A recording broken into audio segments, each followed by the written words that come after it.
Whelan Presley and Van Ho Funeral Homes have been serving Quad City families and veterans for over 100 years.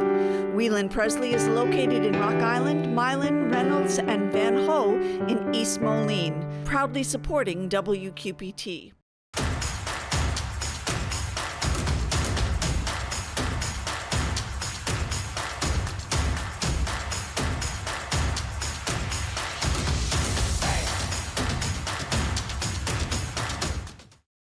Alternatives is a proud supporter of WQPT and has been serving our community for 40 years.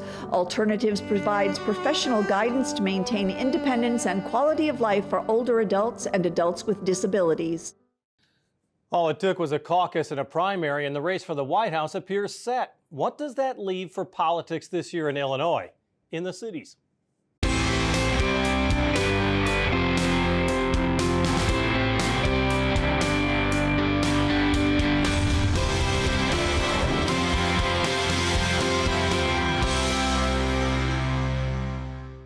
With our apologies to Nikki Haley, Dean Phillips, and Marianne Williamson, it does appear that Joe Biden and Donald Trump are their party's de facto nominees for the presidency. And all it took was one caucus and one primary. Still, Donald Trump is facing ballot challenges in at least 2 states, with the U.S. Supreme Court likely to get involved. We talked with Western Illinois University political science professor Keith Bockelman about the state of politics in Illinois, starting with the Board of Elections saying last week that Donald Trump can now be on the Illinois ballot. I guess my interpretation of this is the State Board of Elections kind of handled this as a hot potato, saying, we don't really want to deal with this. We don't want to have jurisdiction. This is really up to the courts.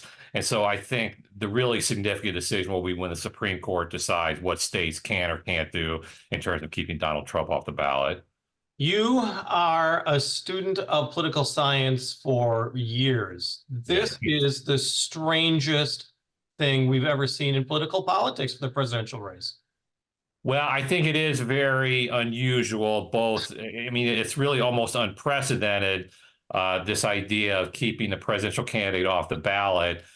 This debate goes back to the Civil War when there were some concerns that Jefferson Davis might run for president or something like that. But this really hasn't been a live issue since the 1860s, really. I guess the only thing I find remotely comparable to it is maybe the Watergate era. But a lot of the stuff, was related to the 1972 election, a lot of the things that Nixon did, but really most of it didn't come out until after he was reelected in 1972. So as you say, I don't think there's really much of a precedent for not only this idea of keeping the president off the ballot, but also all the criminal charges that Donald Trump is facing, and this really massive amount of litigation going into the election. I know that we're waiting to find out what the Supreme Court does, but it is interesting about this bipartisan group. The vote in Illinois was unanimous to keep Donald Trump on the ballot for now. What does that speak about democracy? Well, I think, again, one thing I found interesting about this is that one of the Republican members of the State Board of Election came out and said she thought that Donald Trump had committed insurrection. And so you have to ask the question, well, why keep him on the ballot? But again, I think that they're really trying to say we can't make this decision, that this is not a decision for the State Board of Elections to make, but it's rather a decision for the courts to make. And so I think as much as anything, that's how I interpreted it. Do we see this as making Donald Trump stronger? I mean, definitely his base enjoys these victories, and he's fundraising off of these facts as well. Well, I think, a couple of things. I think the more Donald Trump is challenged in the courts and that he's brought before the courts, I think it does make his base more passionate. One thing about Donald Trump's base is that not all, but many people who make up his base would be considered somewhat unreliable voters. In other words, they may not turn out for every election. And so I think this is something that fires them up, the perceived attacks on Donald Trump, and that helps him in the sense that it gets them to come out for the election, which they may or may not do otherwise. I think there's another group out there that is maybe less sold on Donald Trump, but views the ballot thing in particular, and maybe the larger court cases facing Donald Trump, as a fairness issue. So is Donald Trump being treated fairly? And if he's kept off the ballot, I think those voters might see this as unfair, even if they're not unfair and anti-democratic, even if they're not particularly sold on Donald Trump himself. So I think in both of those ways, this line of litigation may help Donald Trump. Now, of course, if he is kept off the ballot, that clearly doesn't help him. I don't perceive or I don't predict that the Supreme Court would keep him off the ballot, but I think these perceived attacks to some degree work in his favor. We have gone through Iowa and now New Hampshire, South Carolina, of course, coming up for the Republicans later this month of February. Why do you think that Ron DeSantis lost momentum or never had traction, and why Nikki Haley isn't faring better? Although I think more than 40% of the vote in New Hampshire was moderately significant. Yeah, I think one way to think about this is that Donald Trump is run as a de facto incumbent. I mean, he's not president right now, clearly, but he was the president. And so he was the leader of his party when he was president. It's very difficult to topple a president from your party. So, Ted Kennedy couldn't do it against Jimmy Carter. Pat Buchanan couldn't do it against George H.W. Bush. So I think you're facing a very difficult environment as a challenger in this circumstance. Beyond that, I think Ron DeSantis was not a particularly good candidate, particularly in an environment like Iowa. I mean, he did get a lot of evangelical people in Iowa to support him, but Iowa's a very retail state. You have to have these sort of good one-on-one skills. Clearly, he didn't. I think he seemed irritable a lot of times as a candidate. And if you're run in a bigger state where you can depend a lot more on ads and things like that, I think that's okay. But in a state like Iowa, where there is this long tradition of retail politics where you have to communicate with voters one-on-one, the same thing in New Hampshire, although he had dropped out of that by then, of course. Nikki Haley's issues are a little bit different, I think. I think she is a better stump campaigner. But I think that she's appealing to maybe a Republican Party of the past, which a more established Republican Party that is certainly in the minority in the Republican Party now. So I think some of the issues that she was pushing, like, a strong, aggressive foreign policy, those are things that Reagan pushed back in the 80s, but I don't think they resonate the same way as they did then. I mean, Trump has made his brand maybe the U.S. withdrawing more from world affairs and having a more isolationist foreign policy. And I think that's where the energy in the party is right now, not some of the issues that Nikki Haley was emphasizing. Well, and as you said, the establishment, and some could say some of those are the never Trumpers as well. Sure, yeah. So, I mean, the Republican Party really does seem to be fragmented between MAGA, never Trumpers, and perhaps what you might call independent Republicans, those that might go for Donald Trump or not. That makes it really fragmented. Is it tougher for the former president to make a coalition here, to somehow that these differing viewpoints within the Republican Party somehow coalesce? Well, I do think it's a tricky balance. My sense is that to a large degree, but not completely degree, the Republican Party has coalesced around Donald Trump.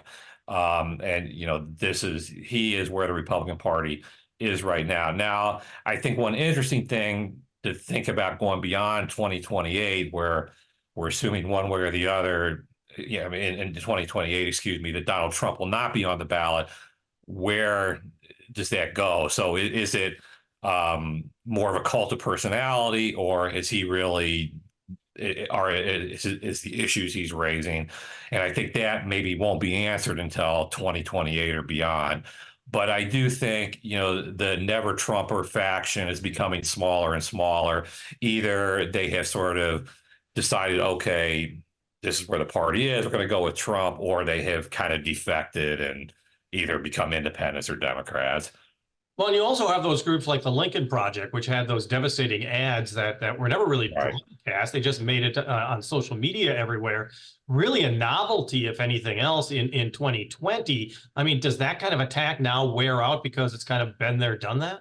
I think so. And I think, the Lincoln Project people, they have become de facto Democrats now, essentially, 4 years later. Um, so, well, I mean, 80 years later, excuse Yeah, me. exactly. 2016 was where a lot of that Lincoln Project energy was come.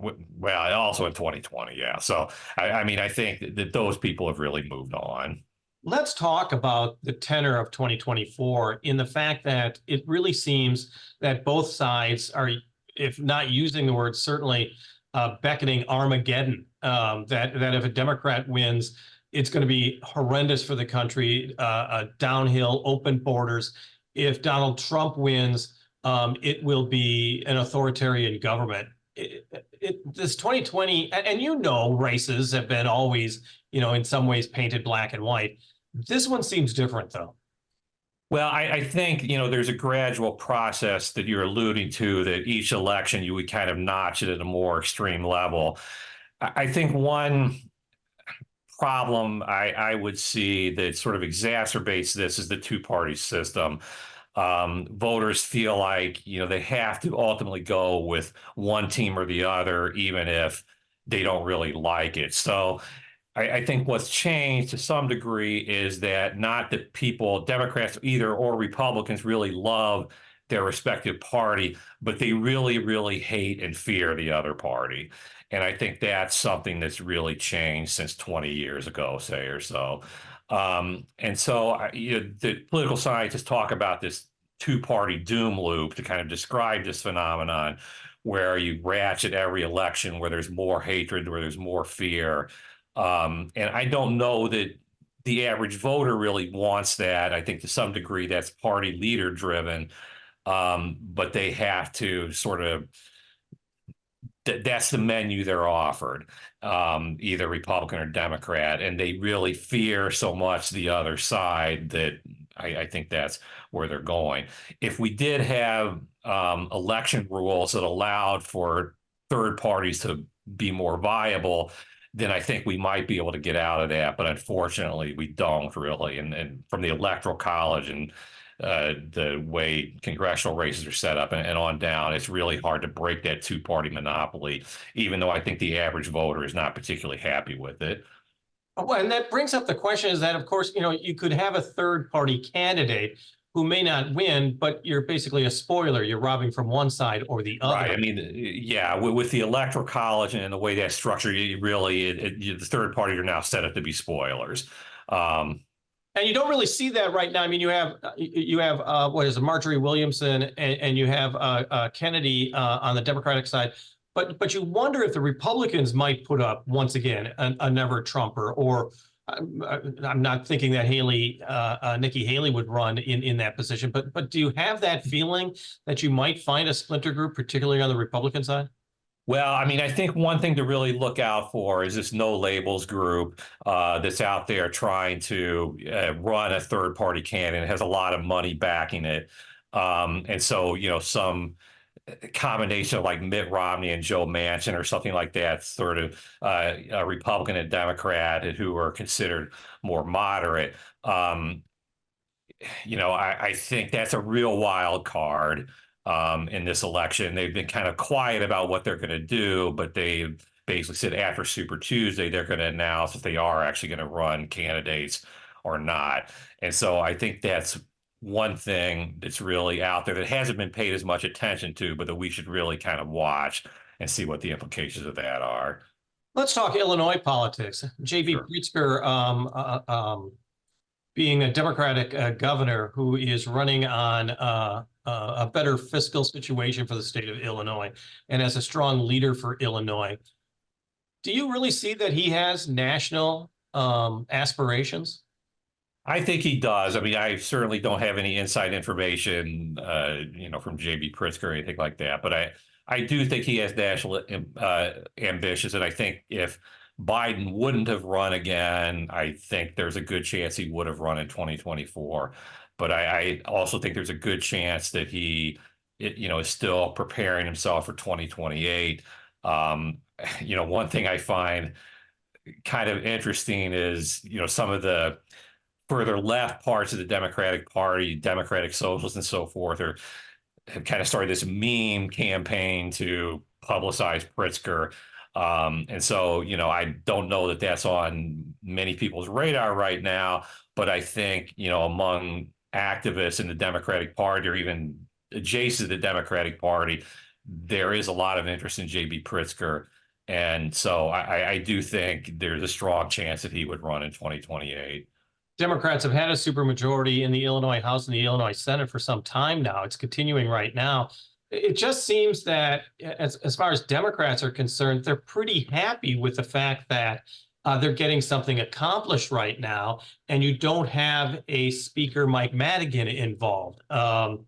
Does that seem to be the way you're reading Illinois politics right now? Is that it just seems to be, for some people, more effective and less kingmaker or less Madigan controlled, and it gives Democrats a better light? Yeah, I mean, I think one thing that I think about this, and Madigan actually anticipated this, interesting, and helped bring this about, but the balance of power in the Democratic Party in Illinois is shifted from the city of Chicago to the suburbs, which of course is where all the growth is. Historically, going back 20, 30 years, the Republicans dominated the suburbs, and the leaders in the House and the Senate were Republicans. Now, Democrats are very strong in the suburbs, and you've got a shift in the leadership from people like Michael Madigan and John Cullerton, Emil Jones before him, Phil Rock before him, who were all Chicago Democrats who were the leaders in the legislature. Now you've got two suburban leaders among the Democrats. So the Speaker of the House, the Senate Majority Leader, both from the suburbs. And I think that kind of illustrates this shift and has helped the Democrats keep this supermajority because their ability to dominate the suburbs, but has also maybe kept them more relevant as the population of Chicago has declined, whereas the suburbs have grown. And so I guess that's how I would interpret the Democrats' continuing staying power, is that they have been able to dominate many suburban legislative races. And as supermajorities and as the dominant party in a state, there is the chance that they overreach. And you take a look at perhaps the gun laws, the protection of LGBTQ rights, the laws in regards to Illinois libraries, that you cannot take certain books off the shelves. Is that a real problem when you have such a majority rule? It is. Yeah, I mean, and that's historically in other states where you've had supermajorities in one party, they often factionalize and divide up and can't really govern very well. I think so far that hasn't happened in Illinois. And I think, again, in part, I would attribute that to the suburbs, more relative moderation. I mean, some of the examples you gave, I think downstaters may not see that as so moderate, but I think, the suburbs relative moderation compared to maybe if Chicago was still running everything. And it is still very much two different states, Illinois is. When you take a look at the blueness, of course, of the Chicago area, and as you were pointing out, the purple, perhaps you could best describe the ring counties in some areas, and then the metropolitan areas like Rockford, the Quad Cities, Springfield being, and the college communities being blue. But other parts of the state are really a deep red. Yeah, and that's really been a trend over recent years in Illinois. I mean, if you go back, 20, 30 years or so, parts of Southern Illinois were pretty blue. And that was really kind of a legacy of the Southern Democrat type politics, not necessarily liberal, but still affiliated with the Democratic Party and associated with the Democratic Party. Now, as you kind of suggested, Illinois, downstate Illinois, is really a sea of red with a few blue dots like Rock Island County, Peoria County, Champaign County, Sangamon County. Sometimes there's a few, but really mostly red, which was not always true. I mean, even some rural areas in downstate Illinois had relatively strong Democratic turnout and strong Democratic Party at the grassroots level, but that's less and less true now. Once again, as a student of politics, and being able to see the Iowa caucuses up close for so many election cycles, now that their power has diminished after this election, and the question of whether New Hampshire is going to have any power at all, it makes you wonder what the role of Illinois is. Once again, the Illinois primary is set for March 19th. So is some major states, Florida, Arizona, Ohio, all on March 19th, which is a date that they'll have very little influence, but all those states are big states, so critically important in November. Do you think that the Iowa primary may be moving up in the calendar anytime soon, particularly 2028? The Illinois primary? Yeah. I'm sorry, did I misspeak? I'm sorry. You said Iowa primary, yeah. Thank you, yes. No problem. So I don't really see much chance of that. I mean, the Democratic National Committee has really tried to structure the primaries and well, the contest, I should say primaries and caucuses in a different way. And there was some discussion in this of moving Illinois up earlier. And they basically said, we're going to move, they want a Midwestern industrial state that was diverse. They decided to move up Michigan instead. Now, of course, the states ultimately control, when they want to have their primaries. But I think given the DNC preferences, I don't see the Illinois legislature bucking that. You may recall in 2008, they did move up the primary to help Barack Obama, and they moved it to February, but then they moved it back again to March. And so I don't think, given the DNC's preferences, I don't think Illinois will move up. I mean, this year, I would say the race is over. I mean, we're going to get a Trump-Biden contest. So, even if they would have moved it up after New Hampshire, probably wouldn't have made any difference. But I don't think Illinois is going to move up, given that the DNC seems to have expressed this preference for Michigan being the industrial Midwestern state that they want to have the earlier primary. I know you don't have a crystal ball, but let's talk about what you see for the future for the campaign of 2024. Is it all going to be economics as the major issue? Because poll after poll is showing that, and then immigration and somewhat the Middle East and Ukraine as well. But it still is very much a pocketbook campaign, is it not? Well, yes. And, historically, most presidential campaigns are really based on these pocketbook issues. And so that's not uncommon. Models political scientists use to predict the outcomes of elections, a key variable is the state of the economy. And so I think that it will likely hold. As you said, immigration is something that is big in this election. I think it's become important. I think part of how that plays out depends on whether Congress can pass this immigration bill they've been debating. If they can, that probably takes it off takes off the table a little bit for Trump. If they can't pass a bill, then Trump can still rail against their inaction. I think that probably helps him. I think one sleeper issue that is maybe still out there is abortion. That's played a big role in 2022 since the Supreme Court's decision to basically overturn Roe versus Wade. And obviously the administration thinks that's a big issue because you have Vice President Kamala Harris basically campaigning on that over the last few weeks. Right. And you've also got a lot of states putting these referenda about abortion on the ballot at the same time as the presidential election. That idea is to try to drive Democratic turnout. So I think that's the thing. And what was the other one you mentioned? I'm sorry. It'd be immigration, but also Ukraine and Ukraine, yeah. Well. Yeah, that's really another wild card, I think, because you've got, take Michigan, for example, which is a real swing state. You've got a big Muslim population that has historically been pretty strongly Democrat, but is very angry at Joe Biden right now about his stance on the Middle East, believing he's too supportive of Israel. So I think Biden is walking a real tightrope on that one. I think Trump has kind of stayed away from that, interestingly, so far, and that's probably smart on his part because except for criticizing Biden, of course, but not taking a clear stance of what he would actually do.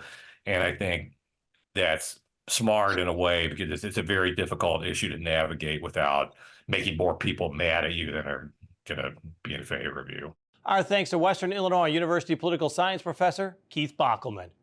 Charlotte Blue is her stage name, but she went by the name Charlotte Boyer when she took to the stage of the Black Box Theater to perform for us. Here's Charlotte Blue with Free Like a Bird.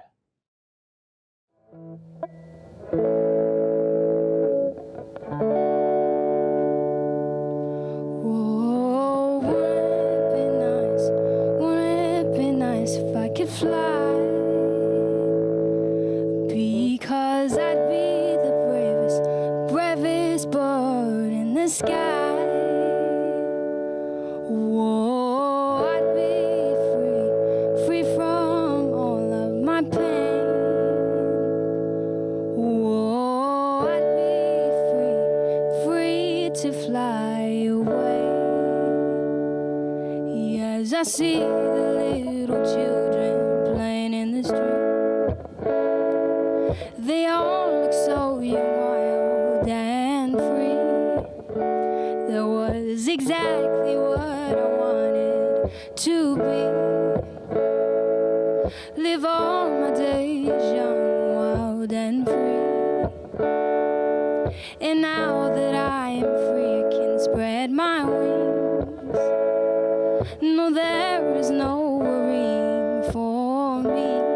I feel like I'm a little kid again. Don't worry, my friend, I'll see you again. But just promise me you'll always give and love. Now you should follow this promise, it isn't tough. And I'll tell you this, you got to learn to love. See, you got to learn to give to those who got it rough. Yeah, I am free, I am free, I am free just like a bird. I am free, I am free, I am free just like a bird. I am free, I am free, I am free just like a bird. I am free, I am free, I am free just like a bird. That's Free Like a Bird by Charlotte Blue, performed a few years back at the Black Box Theater in Moline. Charlotte just performed at Domingos at Mercado in Moline last weekend. On the air, on the radio, on the web, on your mobile device, and streaming on your computer, thanks for taking some time to join us as we talk about the issues on the cities.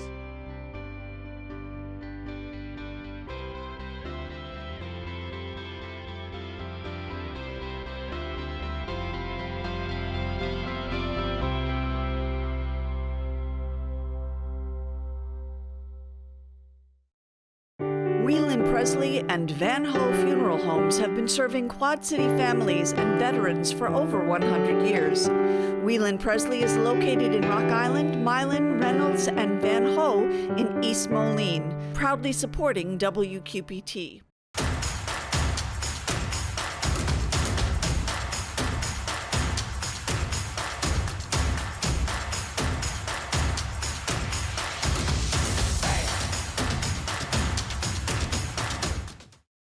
Alternatives is a proud supporter of WQPT and has been serving our community for 40 years. Alternatives provides professional guidance to maintain independence and quality of life for older adults and adults with disabilities.